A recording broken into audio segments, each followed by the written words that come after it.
Friends, आज 5 जून और आज के इस लेक्चर में हम बात करेंगे फाइलिंग इनकम टैक्स रिटर्न और ये हमें रिटर्न फाइल करनी है बाय 31 जुलाई 2023 और यदि हम फाइल नहीं करते हैं इस डेट तक तो हम पर पड़ेगी लेट फीस।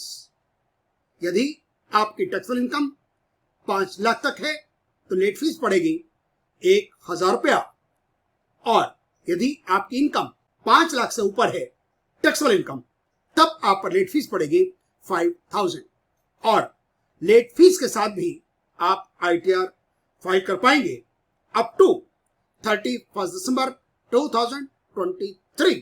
आज 5 जून हो चुकी है और हम जब रिटर्न फाइल करने की कोशिश कर रहे हैं तो हमें फॉर्म 26AS, TIS, AIS में हमें डिफरेंट फिगर्स मिलती है और यदि हम ऑनलाइन फाइल करें और जो डेटा अपने आप इंपोर्ट होता है उसकी फिगर ऑल टुगेदर डिफरेंट है। तो हमारे पास फिगर 26AS की है, TIS की है या AIS की है और है जो अपने आप जनरेट हो रही है जब हम ऑनलाइन फाइल करते हैं और इनमें डिस्क्रिपेंसी है। आपको अभी कोई जल्दबाजी नहीं करनी चाहिए। इनकम टैक्स डिटेक्टर जिसने आपका टैक्स काटा, थर्ड पार्टी इंफॉर्मेशन जिसने आपके बारे में इनकम टैक्स डिपार्टमेंट को इंफॉर्मेशन देनी है, वो अभी डेटा अपडेट होना बाकी है।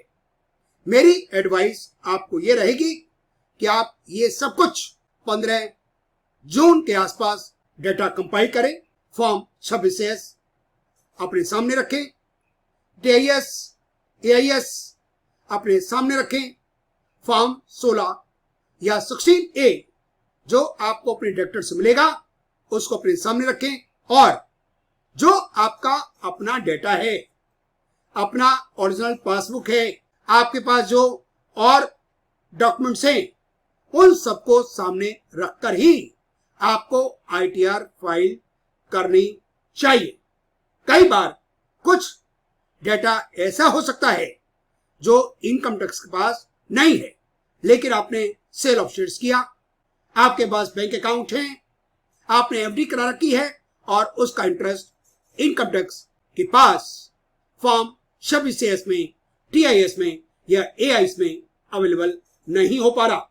इसका बिल्कुल मतलब ये नहीं है कि आप उस टैक्स की चोरी करेंगे। हो सकता है ये बाद में डेटा अपडेट हो जाए या आपका केस स्क्रूटनी में सिलेक्ट हो जाए, फिर आप परेशानी में पड़ जाएंगे।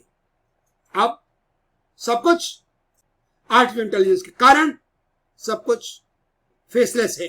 आपकी हेरा फेरी, आपकी टैक्स की चोरी डिपार्टमेंट का सॉफ्टवेयर पकड़ेगा और फिर आपको आएगा नोटिस और फिर आपके छूटेंगे पसीने और आप परेशानी में पड़ जाएंगे।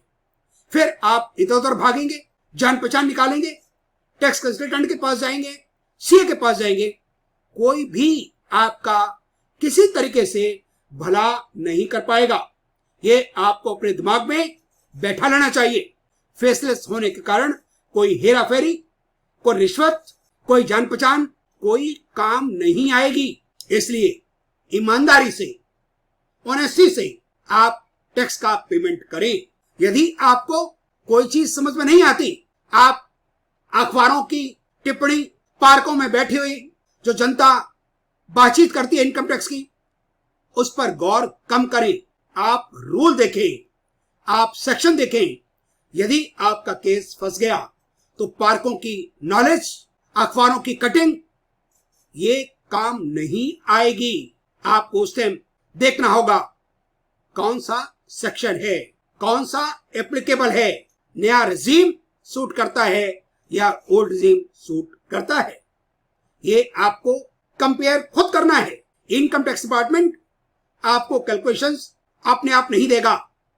जिसमें बेनिफिट हो रहा है वो आपको income tax department automatically choose करके दे दे। आप कैलकुलेशंस दोनों रिजीम के अंदर आपको खुद करनी चाहिए, कंपेयर करना चाहिए।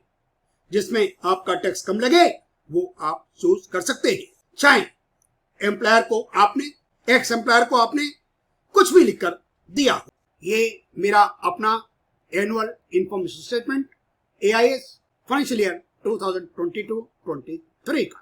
परमानेंट अकाउंट नंबर लिखा हुआ है, आधार नंबर लिखा हुआ है, name, email, mobile number, date of birth and address. जो डिविडेंड आया इन्फोसिस से, रिलायंस से, DLF से और भारत पेट्रोलियम से। Interest from deposits HDFC bank interest दिखा रहा है 1,17,321। सेंट्रल बैंक ऑफ इंडिया का इंटरेस्ट 108,510।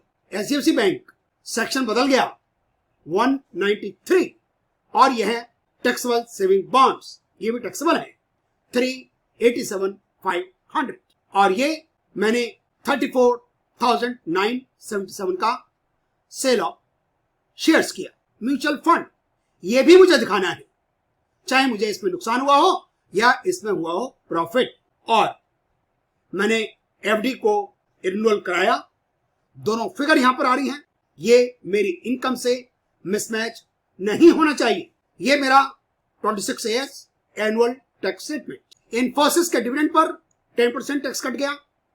सेंट्रल बैंक का अमाउंट यहां पर है 2,30,367। ये डिफरेंट अमाउंट है। DLF का डिविडेंड 900 रुपीज। HDFC बैंक का इंटरेस्ट सेक्शन 193, 194 ये दिखा रहा है 5,04,820। लेकिन जो मैंने AIS देखा उसमें 194A का और 193 का टोटल मिसमैच यहां पर हो रहा है।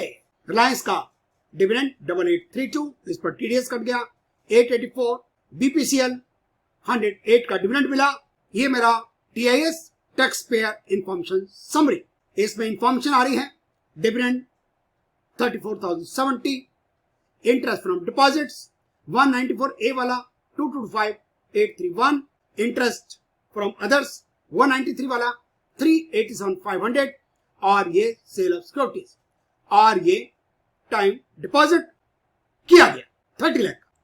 आप रिटर्न फाइल करते समय ये ध्यान रखिएगा कि आपको अपना मोबाइल नंबर और अपना ईमेल ही देना है।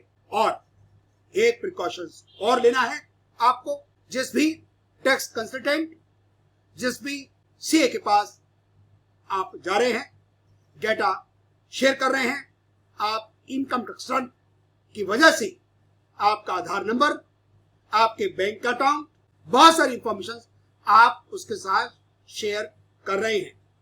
आप साइबर कैफे वालों के पास, यदि जिन पर आप विश्वास नहीं कर सकते, उन कंसल्टेंट के पास आप ना जाएं। सस्ते में पढ़कर आप अपना नुकसान कर सकते हैं। और आप ऑनलाइन जो रिटर्न फाइल होती है 400 रुपए में, 500 रुपए में, वो डेटा आपका कंप्रोमाइज हो जाएगा।